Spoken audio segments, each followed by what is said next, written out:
Demotion ಭೀತಿಯಲ್ಲಿರುವಂತಹ ಮುಖ್ಯಮಂತ್ರಿ ಸಿದ್ದರಾಮಯ್ಯನವರಿಗೆ ನಿನ್ನೆ ಅಷ್ಟೇ ಹೈಕಮಾಂಡ್ ಸಂಪೂರ್ಣ ಬೆಂಬಲವನ್ನು ಕೊಟ್ಟಿತ್ತು. ನಿಮ್ಮ ಬೆನ್ನಿಗೆ ನಾವು ನಿಲ್ತೀವಿ ಅಂತ. ಆದರೂ ಪರಿಸ್ಥಿತಿ ಅನಿವಾರ್ಯವಾದರೆ ಪ್ಲ್ಯಾನ್ ಬಿ ಕೂಡ ಅನಿವಾರ್ಯ ಅಂತ ಹೇಳಿದ್ದಾರೆ ಹೈಕಮಾಂಡ್ ಮಟ್ಟದಲ್ಲಿ. ಹಾಗಾದರೆ ಪ್ಲ್ಯಾನ್ ಬಿ ಪ್ರಸ್ತಾಪ ಇದೆಯಾ?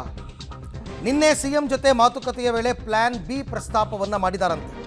ನೀವು ಕಾನೂನು ಹೋರಾಟವನ್ನು ಮುಂದುವರಿಸಿ, ಅಗತ್ಯ ಬಿದ್ದರೆ ಪ್ಲ್ಯಾನ್ ಬಿ ಜಾರಿ ಮಾಡ್ತೀವಿ ಅಂತ ಹೈಕಮಾಂಡ್ ಹೇಳಿದೆಯಂತೆ. ಪ್ಲ್ಯಾನ್ ಬಿ ಅಂತಂದರೆ ಈಗ ಕಾನೂನು ಹೋರಾಟದಲ್ಲಿ ಮುಖ್ಯಮಂತ್ರಿಗಳಿಗೆ ಒಂದು ವೇಳೆ ಏನಾದರೂ ಹಿನ್ನಡೆಯಾದರೆ, ರಾಜೀನಾಮೆಯನ್ನು ಕೊಡಲೇಬೇಕು ಅನ್ನೋ ಪರಿಸ್ಥಿತಿ ಬಂದರೆ ಆಗ ನಾವು ಪ್ಲ್ಯಾನ್ ಬಿಯನ್ನು ಜಾರಿಗೆ ತರ್ತೀವಿ ಅಂತಕ್ಕಂಥದ್ರ ಬಗ್ಗೆ ಕೂಡ ಅವ್ರು ಹೇಳಿದಾರಂತೆ.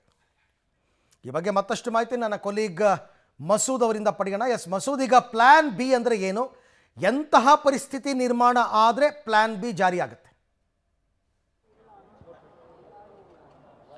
ಅರವಿಂದ್, ಈಗ ಒಂದು ರೀತಿಯಲ್ಲಿ ಕಾಂಗ್ರೆಸ್ಗೆ ಸಂಕಷ್ಟ ಎದುರಾಗಿರುವಂಥದ್ದು. ಬಿಜೆಪಿ ಕಾಂಗ್ರೆಸ್ ಹೈಕಮಾಂಡ್ ಕೂಡ ಈ ಸಂಬಂಧಪಟ್ಟಂತೆ ಗಂಭೀರವಾಗಿ ಚಿಂತನೆ ಮಾಡ್ತಾ ಇದೆ. ನಿನ್ನೆ ರಾಜ್ಯದಿಂದ ಯಾರೆಲ್ಲ ಕಾಂಗ್ರೆಸ್ ನಾಯಕರು ಹೋಗಿದ್ರು ಅವ್ರ ಜೊತೆನೂ ಕೂಡ ಸಮಾಲೋಚನೆ ಮಾಡಿರುವಂಥದ್ದು. ಈಗಾಗಲೇ ಸಿದ್ದರಾಮಯ್ಯನವರ ಬೆನ್ನಿಗೆ ನಿಲ್ಲಬೇಕು ಅನ್ನುವಂತಹ ತೀರ್ಮಾನ ಆಗಿದೆ. ಎಂಥದೇ ಸಂದರ್ಭದಲ್ಲಾದರೂ ಕೂಡ ಮುಖ್ಯಮಂತ್ರಿಗಳ ಪಟ್ಟದಿಂದ ಇಳಿಯಬಾರದು, ಅವ್ರ ಬೆನ್ನಿಗೆ ಎಲ್ಲರೂ ಕೂಡ ನಿಂತ್ಕೋಬೇಕು ಅನ್ನುವಂಥ ಸಂದೇಶ ರವಾನೆ ಆಗಿದೆ. ಇದು ಬಿಜೆಪಿಗೂ ಕೂಡ ಸಂದೇಶ, ಹಾಗೆ ಕಾಂಗ್ರೆಸ್ನವ್ರಿಗೂ ಕೂಡ ಸಂದೇಶ.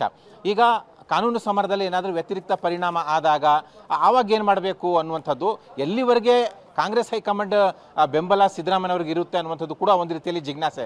ಸದ್ಯಕ್ಕೇನೋ ಬೆಂಬಲ ಇದೆ ಅಂತ ಹೇಳ್ತಾರೆ, ಆದರೆ ಎಲ್ಲಿವರೆಗೆ ಅಂತ.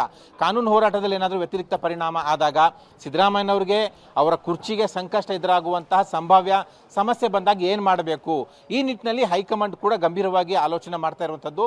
ಒಂದು ರೀತಿಯಲ್ಲಿ ನಿನ್ನೆ ಹೋದಂತಹ ಕಾಂಗ್ರೆಸ್ ನಾಯಕರಿಗೂ ಕೂಡ ಈ ಸಂಬಂಧಪಟ್ಟಂತೆ ಸುಳಿವನ್ನು ಕೊಟ್ಟಿದ್ದಾರೆ. ನಾವು ಪ್ಲ್ಯಾನ್ ಬಿ ರೆಡಿ ಮಾಡ್ಕೊಳ್ತೀವಿ, ಆದರೆ ನಿಮ್ಮ ಬೆಂಬಲಕ್ಕಿದ್ದೀವಿ, ಕಾನೂನು ಸಮರ ಮುಂದುವರಿಸಿ ಅನ್ನುವಂಥ ಅಭಯವನ್ನು ಕೊಡೋದ್ರ ಜೊತೆಗೆ ಪ್ಲ್ಯಾನ್ ಬಿ ಕೂಡ ರೆಡಿ ಮಾಡ್ಕೊಳ್ತಾ ಇದ್ದೀವಿ ಅನ್ನುವಂಥ ಸುಳಿವನ್ನು ಕೊಟ್ಟಿದ್ದಾರೆ. ಆದರೆ ಪ್ಲ್ಯಾನ್ ಬಿ ಏನು ಅನ್ನುವಂಥದ್ರ ಬಗ್ಗೆ ಯಾವುದೇ ಗುಟ್ಟನ್ನು ಬಿಟ್ಕೊಟ್ಟಿಲ್ಲ.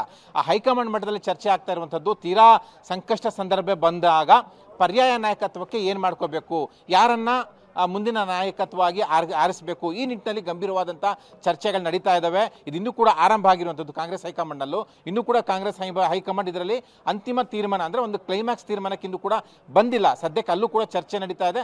ಆದರೆ ಆ ನಿಟ್ಟಿನಲ್ಲಿ ಅವರ ಯೋಚನೆ ತಯಾರಿ ಸಾಗ್ತಾ ಇದ್ದೇ ಇರುವಂಥದ್ದು. ಆ ಹಿನ್ನೆಲೆಯಲ್ಲೇ ಪ್ಲಾನ್ ಬಿ ಅಂದರೆ ಕಾಂಗ್ರೆಸ್ ನಾಯಕರಿಗೆ ಇದೆ ಎನ್ನುವಂಥ ಚರ್ಚೆ ಆಗಿರುವಂಥದ್ದು. ಜೊತೆಗೆ ಕಾಂಗ್ರೆಸ್ನಲ್ಲೂ ಕೂಡ ಗೊಂದಲ ಆಗಬಾರ್ದು, ಈಗಲೇ ಪ್ಲಾನ್ ಬಿ ವಿಚಾರ ಹೇಳಿಬಿಟ್ರೆ ಕಾಂಗ್ರೆಸ್ ಒಳಗಡೆ ಇನ್ನಷ್ಟು ಗೊಂದಲ ಜಾಸ್ತಿ ಆಗುತ್ತೆ. ಹಾಗಾಗಿ ಆ ರಹಸ್ಯವನ್ನು ಹಾಗೆ ಕಾಪಾಡ್ಕೊಂಡು ಹೋಗ್ತಾ ಇದ್ದಾರೆ ಕಾಂಗ್ರೆಸ್. ರೈಟ್, ಹಾಗೆ ಸಂಪರ್ಕದಲ್ಲಿ ಮಸೂದ್, ನಿನ್ನ ಜೊತೆ ನಾನು ಮತ್ತೆ ಮಾತನಾಡ್ತೀನಿ. ಒಟ್ಟಾರೆ ಈಗ ಎಲ್ಲ ಪಾರ್ಟಿಯವರು ಕೂಡ ಆ ಥರ ಒಂದು ತಯಾರಿ ಮಾಡಿಕೊಂಡೇ ಇರ್ತಾರೆ. ಅನಿವಾರ್ಯವಾದರೆ ಏನು ಮಾಡ್ತಾರೆ, ಮುಖ್ಯಮಂತ್ರಿ ಬದಲಾಯಿಸೋ ಸನ್ನಿವೇಶ ಬಂದರೆ ಸೊ ಪ್ಲ್ಯಾನ್ ಬಿ ರೆಡಿ ಇದೆ.